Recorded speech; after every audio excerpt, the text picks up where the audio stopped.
difference? We are. You are.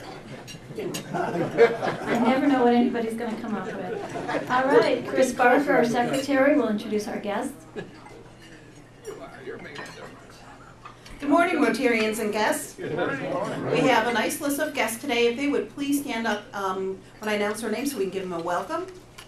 First, we have joining us again Samantha Solveis from Hudson Service Learning, helping us with the AV today. Right, Sam. Morning. And then we have our speakers, Gary and Jeff Surratt, and they're also guests of Rich Warfield. Good morning. And then joining us from the Hudson Hockey Club, we have, I apologize if I mispronounce your last names, I can't read my own writing, but we have Connor Casarda, if you can stand up, Hunter Reed, Hey, Hunter. Jack Verser, Blake Dickens, and Chris Warfield. Thank you for joining us. And then we have, hopefully, future Rotarians joining us today, Peter Goheen and Evan McCauley. Thank you for joining us.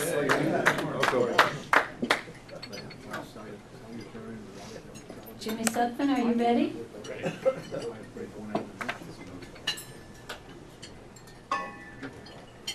Back on December the 10th, we had the swing chorus, and we invite ladies to whose husbands were members of our club to attend. And we received a nice thank you note from Jan Gosser.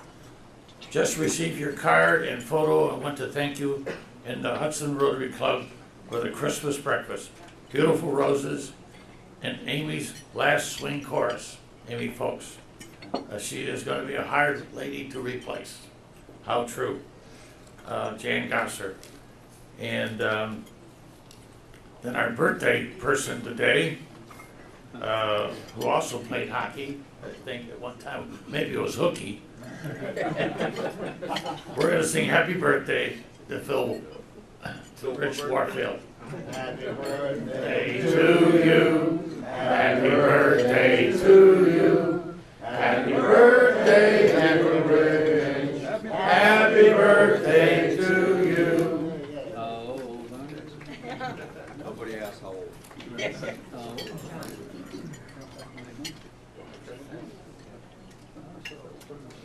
Well, the birthday boy should just stay up here because now we're going to swear in Evan McCauley. Evan, want to come up? Swear at him, swear him in, whatever. All right, I'm going to read the oath, and all you have to do is say yes to agree. Okay. Rotary is an international organization of business and professional people pledged to uphold the highest ethical and moral standards to improve our local community and to achieve the ultimate goal of world understanding and peace. Evan McCauley, do you accept membership in the Rotary Club of Hudson and as a Rotarian agree that you will abide by the principles of Rotary, that you will fulfill the Rotary motto of service above self and will build goodwill and better friendships by participating in our fundraising efforts, service projects, and social programs? Yes. On behalf of the Board of Directors and fellow Rotarians, it is my pleasure to welcome you as the newest member of the Rotary Club. Your sponsor will present you with your badge.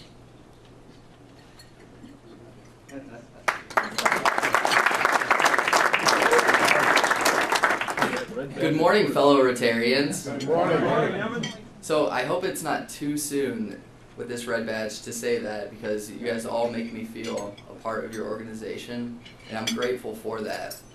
So I'd like to first off thank Mr. Warfield for his sponsorship and his dedication to community enrichment. Enrichment? No. It ain't gonna help. So I'd like to just introduce myself a little bit, tell you how a 25-year-old gentleman like myself is standing here today joining your club. And I'm a graduate of WRA in Hudson. Sorry to all you Hudson High School guys. But 2007 WRA graduate. So I spent all of my time in Hudson. It became my home, even though technically I am a snowbilly. Furthermore, I'd like to introduce myself through just a short list of my 2015 goals. So number 1, stay positive. With faith and an optimistic attitude, anything is possible. Number 2, focus on get to versus have to. Life is short, so enjoy it. Number 3, make one solid contribution to Rotary and the Hudson community, because I feel that if everyone in this room made one immense contribution, that we could really make a difference.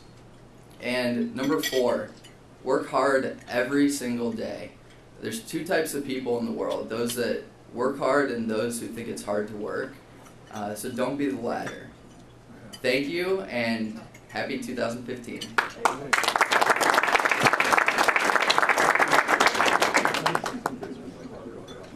Isn't it nice to be so young?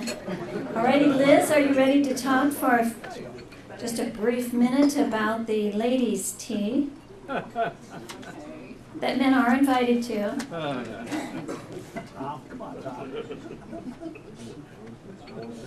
I'm going to pass around a basket, and if you have not already received an envelope with a pink or white magnet in it to stick on the refrigerator, please take it. Your name is here. And I'll tell you, if I didn't have your name on, take an envelope from the back of the basket.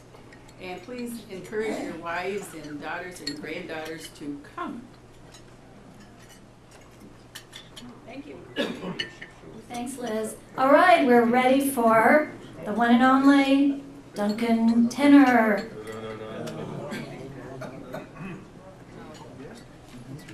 Thank you, President Allison. And good morning, fellow history buffs. Oh, come on. Good morning. Good morning, fellow history buffs. Good morning. Come on, hockey players. Well done. Today, an abbreviated version of our history moment in deference to our guests from the hockey team. We want to hear from them. Today, we begin a series of presentations on American presidents who were also Rotarians. Although I'm not sure if it's still in effect, founder Paul Harris began a tradition of naming U.S. presidents honorary Rotarians, starting with today's subject, Woodrow Wilson. Thomas Woodrow Wilson was born in Staunton, Virginia, December 28, 1856, the son of a Presbyterian minister who was also a known Confederate sympathizer known for nursing wounded rebel soldiers. A less than stellar student at the University of Virginia, Wilson was eventually able to right the academic and intellectual ship, moving on to Princeton and earning his PhD, eventually being named president of Princeton University in 1902. Discovering a passion for politics, he was elected governor of New Jersey in 1911 and was soon a force on the national political scene, leading the Democratic Party to win control of both the White House and the Congress in 1912. A leader of the progressive movement founded by Teddy Roosevelt, Wilson ran for president and was elected in 1913. To date, he is the only U.S. president to have held a PhD. Wilson coerced a conservative Congress to pass a progressive legislative agenda unparalleled until the New Deal in 1933. This included the Federal Reserve Act, Federal Trade Commission Act, the Clayton Antitrust Act, the Federal Farm Loan Act, and the first income tax. He also averted a railroad strike and an ensuing economic crisis through passage of the Adamson Act, imposing an 8-hour workday for railroads. At the outbreak of World War I in 1914, Wilson and the country maintained a policy of neutrality. Narrowly re-elected in 1916 around the slogan, "He kept us out of war," Wilson's second term was dominated by American entry into World War I. That year, he proclaimed June 14th as Flag Day in a patriotic speech that bore out the nation's anti-German sentiment. Wilson took personal control of the negotiations when an armistice was asked for by a defeated Germany. And in 1918, he issued his Principles for Peace, known as the 14 Points. In 1919, he went to Paris to promote the formation of the League of Nations and concluded the Treaty of Versailles. Wilson then suffered a severe stroke and was unable to secure Senate ratification of the treaty. By 1920, his disability had diminished his power and influence. He died February 3rd, 1924.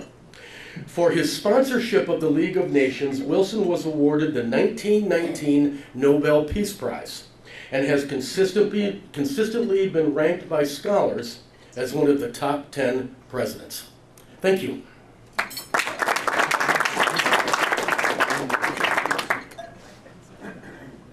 Thank you.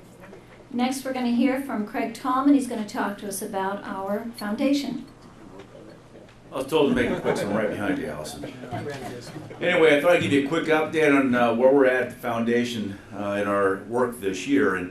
And I would tell you overall, I think we're doing quite well. We look at the budgeted grants that we had earmarked for this year. We only have 2 outstanding requests that we have not received yet that would complete our budget for the entire year.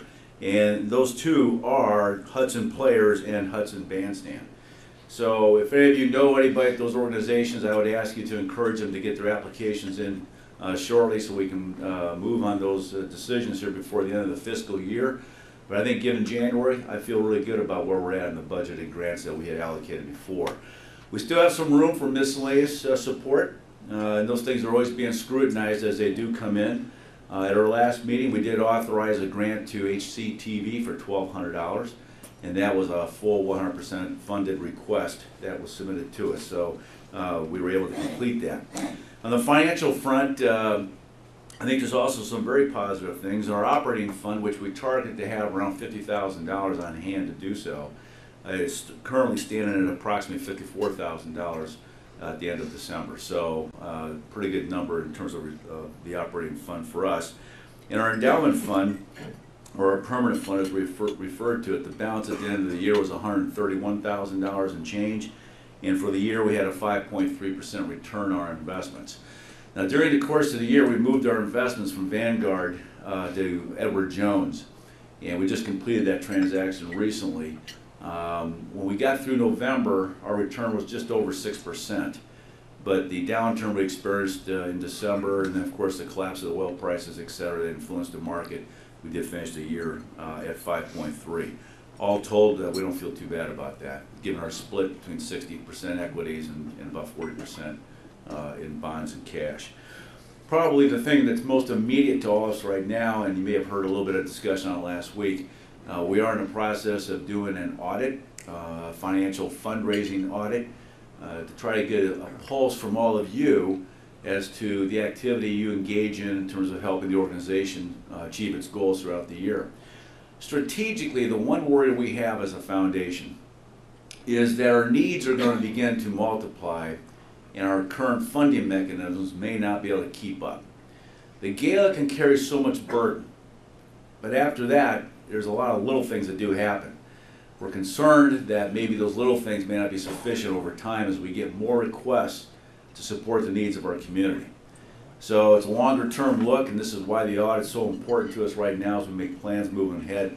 So I do ask if you're involved, if you still have an outstanding audit, if you can complete that shortly and give it to Duncan, that committee will assess it and report back to us here in March. So thank you for your time this morning. Any questions? Rich.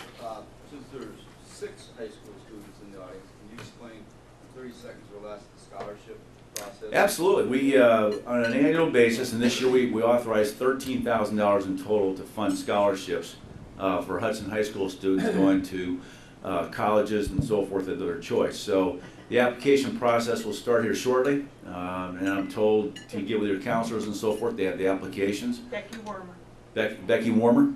Okay. Guidance counselor secretary, they can pick them up and All right, if you would like to do so, we encourage you to do that because it's the one thing I think this group here has a lot of pride in every year is being able to watch our students progress in their secondary level colleges and so forth and universities that they choose to go to. So thank you again. Any other questions? All right, thanks.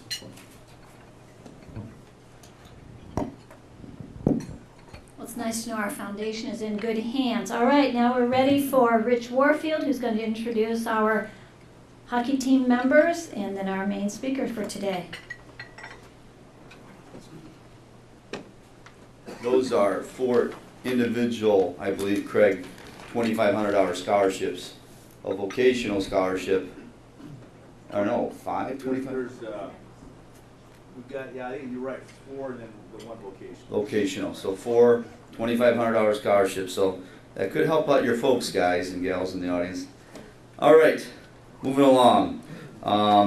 Unfortunately, Coach Bobby Lyle could not be here this morning. He had to go to class and teach.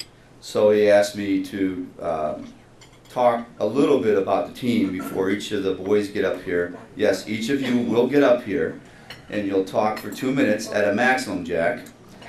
Okay? And the format is, what's the highlight of your youth career in hockey, you know, growing up, where you played at. Second one is, what's been your highlight of this year, playing for Hudson High School. Third one is, what would you like to accomplish before the season's over? And fourth one, if you are going to college, which I assume a lot of you are, where do you plan on going and what do you want to do with your life? All right, those are the 4, covered in 2 minutes. All right. Blake, this is a test. You want me to write it down? All right. I would like to thank the Rotary Club for the opportunity for the Hudson hockey team to speak today. I apologize for being unable to attend due to work. The Hudson hockey program began back in 1997. I believe it was Bobby's father that started it, Don Davis, even though that's not in the script, and has grown to become one of the more consistent and successful public hockey school programs in the state. The effort put forth from the players and the support from their families are truly what makes our program special. Before the players speak, I'd like to update everyone on our progress for this season. To understand our success, however, you must understand hockey is the most unique sport there is. I feel there is no other sport which truly displays one's true character and spirit. I'm sure the football coach would feel differently and the wrestling coach and blah, blah, blah. That's what he feels. We are currently 13, 11 and 2 overall. And being a stat guru that I am, I said, Bobby, can I also mention in 2015, and Chris and I talk about this a lot, you guys are currently 6, 1 and 2 in the last 9 games. And we won the Rocky River tournament. First time in 4 years. Usually Rocky River wins their own tournament. But the boys really dug deep and they found a way to win the tournament this year. So kudos to you. The team has faced many different obstacles this year, but has grown from those experiences. The thing I'm most proud about this season is the overall growth of the players as young men and the way that they've dealt with some adversity.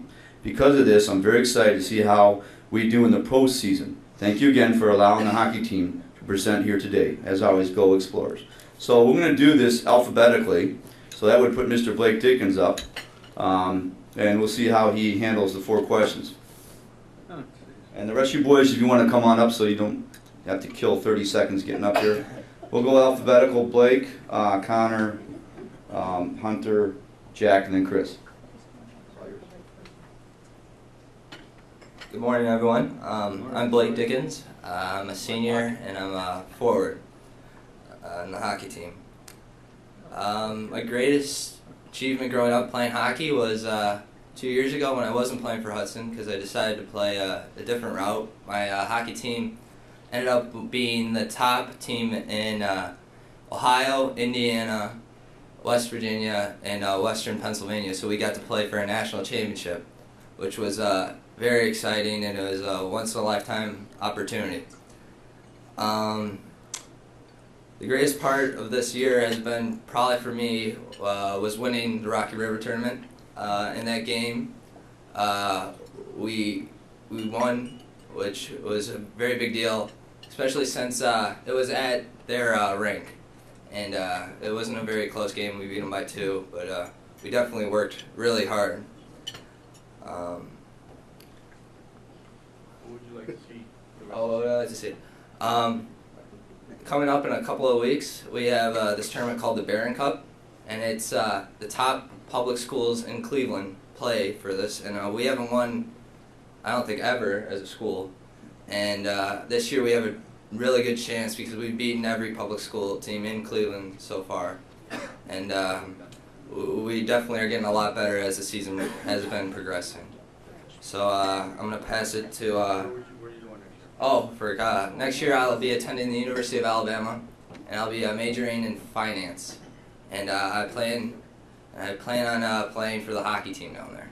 So I'm very excited.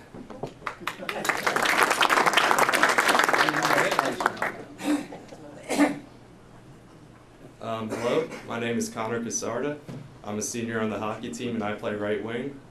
My highlight from growing up playing hockey, I started in the 8th grade, so I wasn't really sure if I would be able to make the high school team. So just finishing that season and knowing that I'd be able to play for this great program was definitely a highlight for me.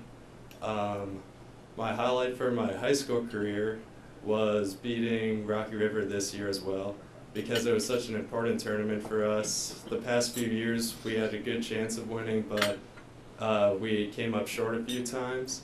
So just to be able to complete that and before I graduated have a championship was very important and a good moment for us and an important moment for the team. My goals for the end of this season would be to win our district. I know it's a very big and maybe lofty goal, but I think that this year we have a very good chance, as during the second half of the season we've improved a lot as a team and we've come together. So I'd like to see that. And next year when I go to college, I plan to study business and psychology. Where are you going, Connor? Ohio State, hopefully. Ohio State. I'm Hunter Reed. When I started growing up, I actually really never thought I'd be playing hockey. I grew up playing soccer. But when I did pick up hockey in 8th grade, I played for a Bantam team called the Geauga Maple Leafs. And we played in a Pittsburgh tournament, and we were in the semifinal game, and we were losing we were tied 2-2 actually. And I decided to take a shot, just a random shot, and I scored my very first goal. And I ended up getting the game-winning goal to go to the championship. So that's my highlight of my career. So for my high school career, I actually, last year in the Rocky River tournament, I scored my very first high school goal, varsity goal, against Rocky River. So that's my highlight of my high school career, and I was very, very happy that I got to accomplish such a goal, because I didn't really think I was going to be able to score due to my lack of what do you call it? Experience. Yeah, that's what I was going for. Sorry about that. I guess speaking's too hard for me, but what would you like to say? Oh yeah. Out of this season, I'd really like to compete for the Barron Cup. Like they've all said, we haven't really had the chance to accomplish such a goal. It's kind of out of the reach, but I think if we really put forth the effort to the rest of the season, I think we can really accomplish that kind of goal. Now for next year, I'm planning on going to the University of Georgia and hopefully get in, and I will be majoring in criminal justice to hopefully become an investigator. So that's my plan for college. So I'm going to pass it to my friend Jeff Person. Good morning, Rotarians. Good morning. I'm Jack Verser, like my friend Connor and like my friend Hunter. I also started playing hockey in 8th grade. Unlike Hunter, I didn't score a game-winning goal ever. I didn't win a game playing hockey until my sophomore year playing for the Hudson team. So if I were trying to think of a highlight before my high school career, it's a little bit hard. But if I had to pick one, it would probably be my first goal. We ended up losing the game, obviously, but the first goal I scored was such a terrible goal. I just whacked at it and it went in. So I appreciate that goalie for not saving it. Against Walsh. Yes, against Walsh, I think so. Out of this time playing in high school, one of the big things that I remember was beating Shaker. That one year we beat them in the playoffs, and they were the defending state champs, and we knocked them out of the playoffs, which I appreciated very much. Out of this year, like everyone else said, winning the Barron Cup is something that I think Hudson can do for the first time, and I think it's a privilege that playing for this team we can maybe accomplish that and bring some honor to the program. as well as winning our district and having a deep playoff run. I would appreciate that. As for school for next year, I'm probably going to go to Ohio State and major in biology or biomedical science. Thank you for your time. Before we get into Chris, I just want you to know that it was a funny part about the banquet. Both Chris and Hunter's and Connor's and Blake wasn't playing for the team in Jack's freshman year was that he thought he was going to win the highest GPA award. I think he only had like a 4.6 that year, and then Luke Mousse stands up and receives the award at 4.7. I do remember that. And Jack was like, "What about me?" So I got gypped. So before Chris speaks, Jack's one of the assistant captains this year, along with Chris, and Blake's one of the captains. And before we go any further, we want to give some credit to Matt Murphy, who would love to be here today, but he broke his fibia and tibia against St. Francis in the Martin Luther King tournament. So we are without him, one of our other captains, for the rest of the run here. But go ahead, Chris, and talk. But, you know, it's going to be difficult without a very good defenseman, but these kids are stepping it up so far. All right. Hi, my name is Chris Warfield, and I've been playing hockey since I was 2 or 3 years old because my dad plays hockey. So it started me out young. I'd have to say my favorite highlight probably of all time is my second year at Pee Wee's, which is around 10 to 11 years old. We won the playoffs. There's a little Cleveland division, and we won the Cleveland division playoffs in our division. So that was probably my greatest youth memory.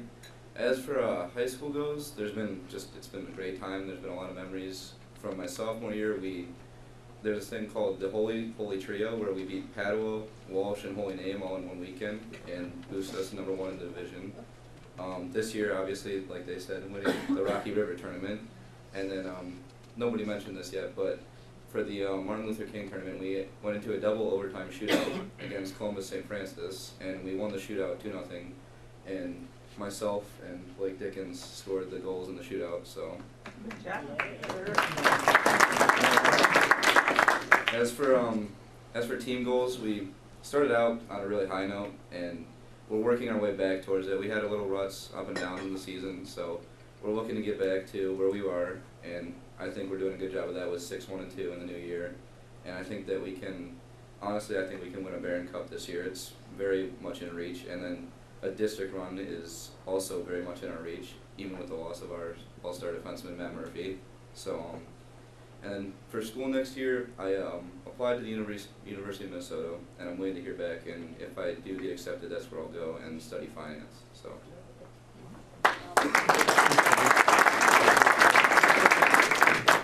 I think Jimmy wants a picture of the boys. Yes, I do. Okay, do you want to move to the other side of the podium on the screen, and we'll get you guys? Oh, by the way, what's the name of that tournament that they're playing? Is it Barron's? Barron Cup has been around for eons. I played in it in 1978 and 79, and it used to be just all held at Brooklyn Ice Rink. And now, because there's been more teams added since I played in the 78, 79, they're going to play in the Kent district. And then there's still a Brooklyn district, then there's a Columbus district, and then there's oh, I'm sorry, that's the state playoffs I'm thinking of. The Barron Cup is held all at Brooklyn. My apologies. It's a divisional playoff. Last year we lost to Shaker in the Barron Cup, and they went on to lose the Rocky River. How do you spell that? I'm sorry? How do you spell that? Barron. There used to be the old Cleveland Barons. That's what I thought. That's what I was. Yeah, Jimmy, for the boys, Jimmy's father, Jimmy in the back room, used to own the Barons, or part of it. So a little history there. All right, believe it or not, we are on time, Gary. It's, I think, 8:01, but thank you, boys, for coming this morning. Thank you for the presentation. I'm sure Bobby will appreciate you getting up here and getting a little exposure to the Rotary Club. As you can see, Evan joined just now. He's in his mid, soon to be late 20s. So when you get done with college, you go out and work, just remember your Rotary Club and getting involved in your community. This is a good thing, even though a bunch of us look older to you. This is a good thing. So anyway, oh, I need Gary's biology. Jeff, it's next to my... Quick question. Chris, now, University of Minnesota is an excellent school, but he does know he can apply to other schools. Well, I don't know why he wants to go to Minnesota. You know, it's Blake and Hunter are going down south where it's warm. but I think he was impressed with their hockey rink, even though he's not going to play there. But he's a gopher, eh? So anyway, Gary, I've known Gary for a while through Jeff, and actually played golf with him out at his country club there in North Canton a few years ago. Great guy, and he told me about this speech he has for Rotary and other formats. And Gary's currently the president of Surak Financial Services, a family-owned business specializing in financial planning, insurance, investments, employee benefits. Gary received his bachelor's degree from the Miami University of Ohio in 1973. Whew, it's going back. And he's attended his Chartered Life Underwriting Professional designation in 1985 and also his Chartered Financial Consultant designation in 1999. With over 30 years of experience, Gary specializes in working with professionals, executives, entrepreneurs, helping them build and grow and protect their businesses. He currently resides in Canton, Ohio with his wife, Linda. Let's give a warm welcome to Gary Surak. And Jeff, his nephew, is also with Surak Financial, but Gary can talk more about that. Thanks, Rich. I don't play hockey. I can't skate. And when I watch these guys skate, I say, wow, how do they stay up? So I'm impressed. Anyway, I'm going to talk a little bit about something that I came across that actually started a long time ago. It's called Angels on the Street, and really this happened 1933. There was a letter, actually an advertisement put in the Canton Repository, which is the local paper in Canton, and it said, in consideration of the white-collar man, suppose if I were confronted with an economic situation where the bread of tomorrow is the problem of today, there is a question in my mind if I would accept charity, directly offered by welfare organizations. I know there are hundreds of men that are confronted with economic problems and think, feel, and act the same way. To me, our families in such position that maker of this offer, who will remain unknown to the very end, will be glad if he is given an opportunity to help between 50 and 75 families so they will be able to have a merry and joyful Christmas. To such men or families that will request such financial aid, the writer pledges that their identity will never be revealed. Please write, and then he signed it B.VIRDOT, General Delivery, Canton, Ohio. This was in the 1933 Canton Repository. And what happened is that it caught on nationally. People found out about it. And actually, he thought 50 to 75 people. Turns out over 150 people responded and started sending letters to him. He ended up sending checks. Originally, he was going to send $10 checks. He ended up sending $5. But $5 back in 1933 was a lot of money. I mean, in fact, it's comparable to $100 today. And $100 today gets you like maybe one half of a LeBron James pair of gym shoes. In 1933, it got you a lot. So $5 was a big deal, and this man anonymously basically sent these checks out. So anyway, the reason the story I'm telling you this is, about 1961-62, my grandfather started talking to me about the Cleveland Indians. And I started reading the newspaper, the sports page, and every year, I was about 10 then, every year there would be an article that I would note that would be about this Beaver Dot and how they never knew who this man was. They had no clue. And basically, I just started reading the paper when I was a kid. And I would read the sports, but I would read this article. And every Christmas, there would be an article about Beaver Dot. And the mystery was, it's a mystery. We'll never know who this man was. And then something very strange happened. About, I'd say about 7 years ago, a young man, well, we were young once. We went to Sunday school together. He went to visit his mom, and his mother gave him a suitcase, and in the suitcase it was this old beat-up satchel of his grandfather's, and she said, his name's Ted Gupp, and actually he wrote this book called A Secret Gift, which I'll talk about in a minute. But Ted went to visit his mom. His mom gave him this old satchel, said, this is your grandfather's, and Ted thinks to himself, I don't want this, why do I want this old beat-up satchel? And she said, well, it's your grandfather's, I really want you to have it. And so if he's like most of us, you just do what your mom wants you to do. So he took it. And Ted is a teacher, a writer, very, very successful. And he took the satchel home, started looking at it, and when he opened it up, all he found were some old beat up letters that he could barely read, handwritten, that were crumbling. And I guess he spent some time on it, and he was very frustrated because he couldn't make sense out of this. And so he would look at it, and then he would just put it back and say, I'm not going to deal with this. He did that twice. The third time, as he dug into the suitcase, he went a little deeper, and he found a stack of checks. And they were signed Beaver Dot. And then he found that advertisement that I read, and then he started putting the pieces together and said, wow, this is my grandfather, who happened to be, by the way, an Orthodox Jew who had come over from Romania. So the irony of this story, which comes out in this book, which is actually an incredibly good book about the Depression, and it's about people in the Depression, and they write these letters, and this book has copies of the letters. Well, Ted Gupp pretty much put a team together to study this. And they organized this whole team to research these people, find out who they were, and then his grandfather had actually been the person who had written these checks. So it's kind of an amazing story. Well, anyway, I'll fast forward again. I'm having lunch with a friend of mine in Canton, and I was telling him how fascinated I've been for 75 years.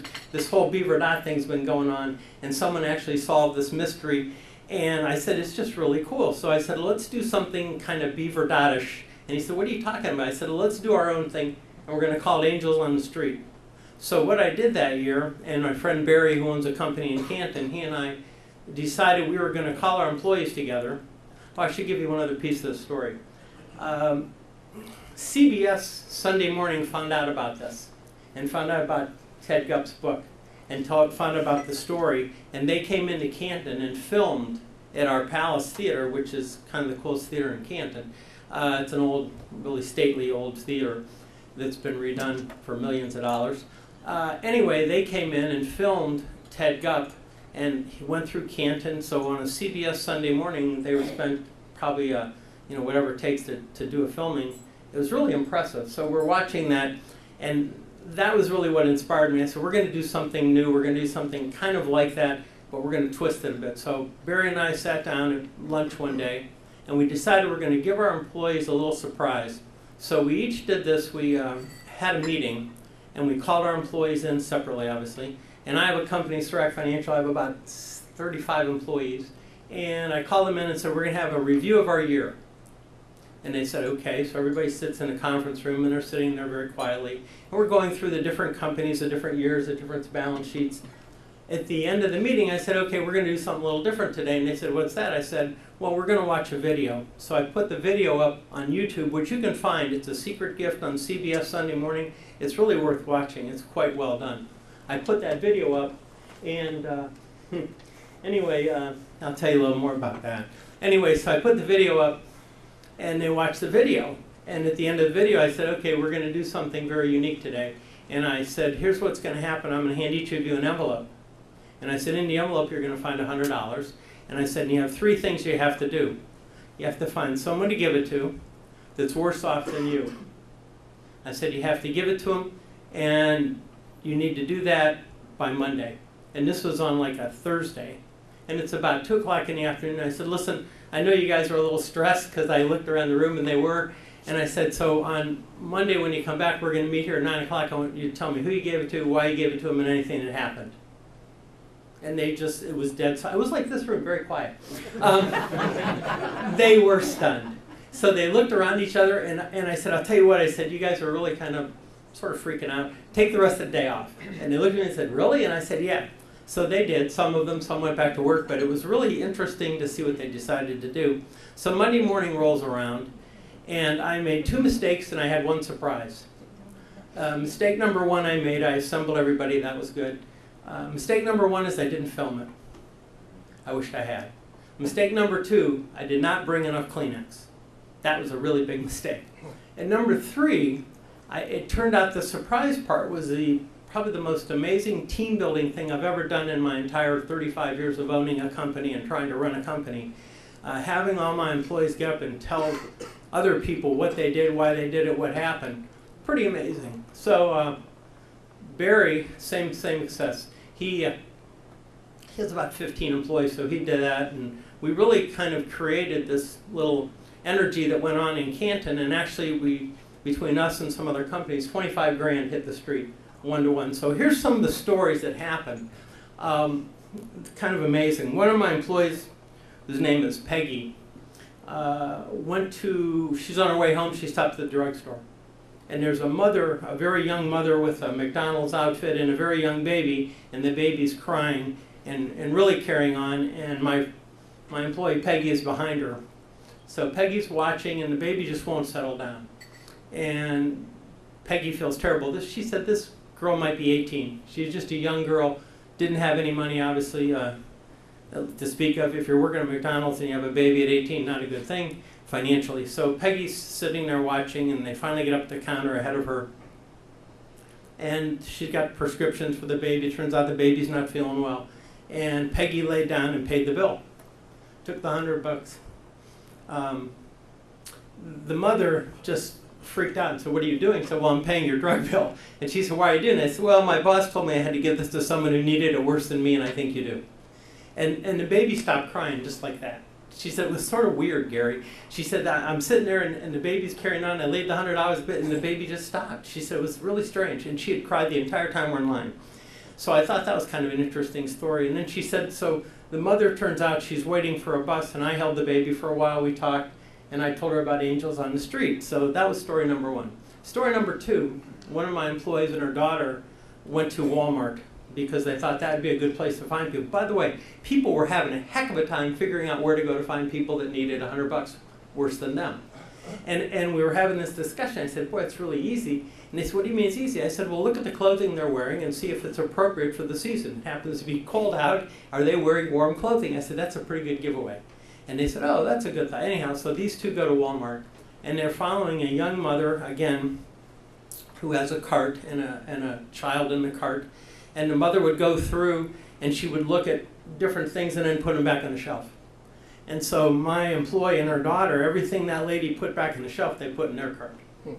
And so when she went to check out, they had already checked out ahead of her, and they handed her the bags and said, "Hey, Merry Christmas." And she said, "What are you doing?" She said, "Well, we watched you, and we were following, we were kind of stalking you." And in a nice way. And literally, we picked up all the stuff that you were putting back. We thought maybe we could help you out. So that was number two. And it was just story after story after story. So what happened is that I belong to a group called Strategic Coach. I go to Chicago every year, and I'm there 4 times a year. Well, I'm at one of my meetings, and I'm telling them about what we did. And the next thing I know is that 3 other cities have taken off. They're doing the same thing. It's moved to Columbus. It's Santa Fe, New Mexico. It's in, let's see, New York City. It's just really pretty crazy what's happened. Anyway, this year we put 100 grand on the street, 1-to-1. And so we do this every year now. It's our 5th year. And I will tell you, the first year was the best by far, because everybody had no clue what we were doing and what happened. And it was very, very exciting, and it was just kind of interesting how they all responded. But what has happened is that we started a website. This lady right here is the only lady that was still living when this whole Ted Gupp thing was discovered. She was the only survivor. Her name was Helen. She recently passed away. But she's the one who, actually at the CBS, when you watch that show, if you do watch it, you'll find her speaking. And she actually is the only living descendant. It was pretty cool. So she talks about what she did with her $5. And she remembered very well, which is pretty interesting when you think about it, from 1933. Anyway, so Angels on the Street is something we decided to do. Rich, you did it? I did it one year, yeah. How'd it work? It was pretty effective. I gave each one of the employees a $100 check. I didn't do it this last year. I must be getting old. I forgot. It was really effective. I had each one of them report. Oh, sorry. Yes, Gary. Can you hear me? Yes. I did do it 2 Christmases ago, or during the holidays. I gave each one a check for $100, and I asked them to report back to me individually. I didn't put them on the spot in a group. Okay. And I met with them, and I made sure. I should say made sure. I wanted them to give it to somebody that really needed it, and it was effective. Yeah. Well, one of our employees came up to me and said, I'm kind of embarrassed to say this. And I said, "Why?" And she said, "Well, a few of us went together and we did something that we're not sure you'd be happy about." And I said, did you go have a party with it, or what are you thinking? She said, no, nothing like that, Gary. I said, okay, tell me what you did. She said, well, what we really did is we put a group of us together, and it turns out someone's grandmother was going to lose her house, and so 4 of them went together and kicked their money in and virtually paid off some bills to keep her from being foreclosed. Which I said, why would I be mad about that? Anyway, yeah, strange. But it was just really interesting to see what people did and how they created and took $100 and did something. Oh, one other good one, and I'll move on. There's a chef that used to be at Glenmore's, pretty good-sized guy, and he found out about it, and he did something very different. He went to McDonald's and he bought $10 gift certificates or cards to McDonald's. And then he went down to the Akron bus station, and he hung around, and he was trying to give them to people, but he was so big he scared them. So he said, Gary, I didn't know what to do. He said, well, he's a large guy. He's not like a big guy. Anyway, and people were intimidated, so he figured, he said, gosh, I don't know how I'm going to do this. And he said, then he figured out a way to do it. And he did give it all away. He said, but man, it was hard to give it to people because they just kept looking at me thinking I was going to hurt them or something. I was just trying to help them eat something. So the stories are great. And I actually had a friend of mine who stole the same idea and did it in Santa Fe, New Mexico, took total credit for it, which is okay. And because I didn't care, I wasn't looking for being anonymous. But although it's funny, originally I started out to be anonymous, and I said, I really don't want anyone to know about this, kind of that beaver dot thing. And unfortunately what happened is that the minute after our meeting was over, and I said, listen, no one say anything to anybody. One of my employees went up, put it on Facebook immediately. And all of a sudden had 300 hits. And I'm saying, what is going on? And she said, oh, I forgot to tell you, I put it on Facebook. I said, why would you do that? She said, because it's too cool not to be on Facebook. And I said, right. Anyway, that thing she did on Facebook led to 30 people meeting at the Newtown Mall in New Philadelphia and giving out $100 a piece. So after that, I said, okay, you can do whatever you want. I said, mission accomplished, I'm good. Anyway, so Angels on the Street something, and I did something else last year to make it a little different. I involved the kids. So I went and did it with my employees, but I said, okay, this year you make your kids get involved. You let your kids decide who to give it to. You no longer have authority. You have to do what you have to correct them. You can't give it to Santa Claus. But you can do whatever you want. Basically, let your kids figure out who to give the money to. And that was a really interesting exercise, and my employees came back and said, wow, that was really different, and it was a way for them to talk to their kids about charity and helping people and who really needed. So I thought that was pretty cool. Anyway, that was Angels on the Street. The book is called A Secret Gift that Ted Gupp wrote. It's the best depression book I've read in a long time because it really talks about people in the depression and how it affects them. Maybe I was partial because it's in Canton, but I don't think so. I think it works anywhere. So I would recommend if you like to read about things that are a bit depressing. That was a pretty good one. Okay, speaking of books, I wrote a book called If Your Money Talked, What Secrets Would It Tell? Rich mentioned I'm in the financial services business. I've been doing that for 35 years. After 35 years of watching people just totally screw up with money, I couldn't take it anymore.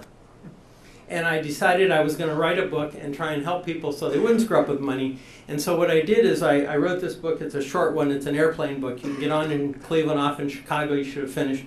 I took a bunch of stories of clients of mine, and then I changed their names. I changed their occupations. I changed everything so they couldn't sue me. Couldn't figure out who they were, and they didn't sue me. Anyway, and I wrote their story and said what they did wrong and how to fix it and what happened. So I did that, and I'll give you one interesting story that happened, two maybe, but how do we do time-wise, Rich? Have a minute or two? 8:25. Okay, so here's where we're at. I call up, 5 minutes? Good. Okay, I decided to publish the book, and I started talking to publishers, and there's no one in the world. First of all, the only person who knew me was my mother, so that didn't help. I had no fame or anything like that, so publishing houses weren't clue. They said, no, we're not interested. So I finally said, okay, that means I'm going to publish this myself, and I said, fine. I started my own publishing company, and then I started shopping for printers. So I called around, talked to printers. I went online, did a lot of research, found one in, actually, of all places, Ashland, Ohio, is a place called Bookmasters. Pretty large printing company, very large, actually. And I had the name of the sales guy. His name's Tim. I don't know Tim, never met Tim, never had a conversation with Tim, but Tim and I have our conversation. And he said, so you want to publish a book? And I said, yeah. And I said, I'm printing a book. I said, okay. And he said, what kind of book is it? I said, finance. He said, boring. And I said, well, okay, thank you. And he said, but no, I mean, just not many people really read finance books. I said, okay, Tim, I've never met this guy and I'm already insulted. Anyway, but we have our conversation and we go through the pieces and he said, so, you know, how long's the book? I said 100 pages. He said, okay. He said, you going to do paperback? I said, no, I'm going to do hardback. And he said, well, you know, it's a lot less expensive if you do paper. And I said, yes, that's true. I said, but we're going to print hardback. And he said, you know, did you not hear me? I said, it's a lot less expensive. I said, yeah, I heard you. He said, so why would you do hardback? And I said, are you familiar with the word ego, Tim? He said, yeah. I said, I have some. It took me a long time to write this book. I want a hardback. He said, okay. He said, so we're not going to argue about this? I said, oh, no, clearly not. I said, I'm going to pay for it. You just let's move on to your next point. So we moved on finally. Well, we get to the end of the whole discussion. And it's a really bizarre sales call. I feel like it's really weird going. Anyways, so we get to the point where I said, okay, Tim, if I was going to do this with you, how many books should I print? And he said, between 250 and 500. And I said, okay, tell me why 250. He said, well, it's really pretty easy, Gary. He said, I've been in business a long time. I understand what you're doing. He said, here's what's really going to happen. You're going to give about 50 or sell about 50 books away, and the other 200 are going to go in your basement until your wife tells. I said, okay. And I started laughing. And I did. I said, really? He said, yeah. He said, I said, okay, Tim, tell me what about the 500? He said, well, that's easy. He said, how big's your basement? And then I laughed again. And he said, I wasn't being funny. And I said, oh, okay, it was pretty funny to me. And then he said to me, he says, well, let me ask you, Gary, a question. How many books were you planning on printing? And I said, well, between 2,500 and 3,000. And there was dead silence on the phone. I mean, not a word. I think two things. I thought he hung up, he dropped the phone, maybe he had a coronary. I don't know what happened, but he wasn't there. And I'm sitting there thinking, okay, how long do I wait before I... And then all of a sudden I hear this, wow. And I said, wow. I said, wow, what, Tim? He said, I'm just sitting here thinking about how big your basement must really be. True story. Anyway, so I read the book, and I sent this out. A friend of mine helped me with this a little bit, so we decided before we published the book, we would send it out to people and get their opinions. And I thought, that's a good idea, and let's see what happens. So we sent it to 20 people I didn't know, because I didn't want them to be biased either way. So we sent it to 20 people, and 19 of them came back great. One of them came back and says, the most boring thing I've ever read in my entire life. It is a snooze, and you should never even do this. And then I found it was a 17-year-old girl in high school who really was into boys and texting and not my book. And that was okay. I was all right, but that wasn't my market. But anyhow, one of the reviews came back, and I have to read it to you. This is one outstanding book. It is loaded with user-friendly, practical sage advice on life, business, or relationships. It is an appropriate read for any age and reminds me of the classics Who Moved My Cheese, The 1-Minute Manager. As may be evident by now, I highly recommend this book. David Coleman, 13-time Speaker of the Year, 2011 Entertainer of the Year. I've never met David Coleman. I love David Coleman. Anyway, turns out David Coleman is the dating doctor. You guys will find him on college campuses. He comes around the country and speaks to college students about dating, and if you ever get a chance to see him, he's really funny and he's a nice guy. Anyway, anyway, that's the book. So I did that, and we actually sold about 2,000 between ebooks and all that stuff, so Tim was wrong. Anyway, thank you very much for your time. Gary, I did read your book, and it was good. It was an easy read, too, by the way. What's the name? It's meant to be, because I wrote What's the name of it? What's the name of it? Go ahead and repeat the name. Yeah, it's If Your Money Talked, What Secrets Would It Tell? Should we allow it to be available for our raffle? Oh, absolutely. Okay. Yeah, and I brought a few of them. Somebody wants them. I have some, and if you don't, you won't hurt my feelings, believe me. Hey, thank you very much. Any questions of Gary before he sits down? Anybody? Phil, you usually have a good question. I'd like to see the book. Can you see the book? Okay. Great, thank you very much. And now to conclude, a thank you to our greeters, Catherine Sines and Ron Strobel, and to our AV team, great team, Jimmy Sutphin, Ron Barnhouse, Tom Page, Larry Santon, James Field, and Samantha Schulteis from our service learning class. Thank you very much. So now let's do the drawing. Should we have Gary pull it? Yes, we'll have Gary. The first one is for the money. The second one will be for one of his books. And make sure you pick the right number, which would be mine. Oh, let me give you this. numbers, and our CPA firm I work with company will audit. Sounds good. 270354. Somebody who was early. Let's go. No, Joe, come on up. All right, hold on to your ticket. Come on up, Joe. Well, you want to go ahead and, You want to announce oh, $13. Let's see if you're going to get the big bucks. Oh, no. Oh, no. Hang on to your ticket. That's good. All righty, next number for the book. 270338. 338. Somebody who's here early. Carl. Carl, he's our lucky winner. Let me see the ticket. Hold on. All right, keep it. Thank you. All righty, thank you, everybody. Stay warm. See you next week. Thank you very much.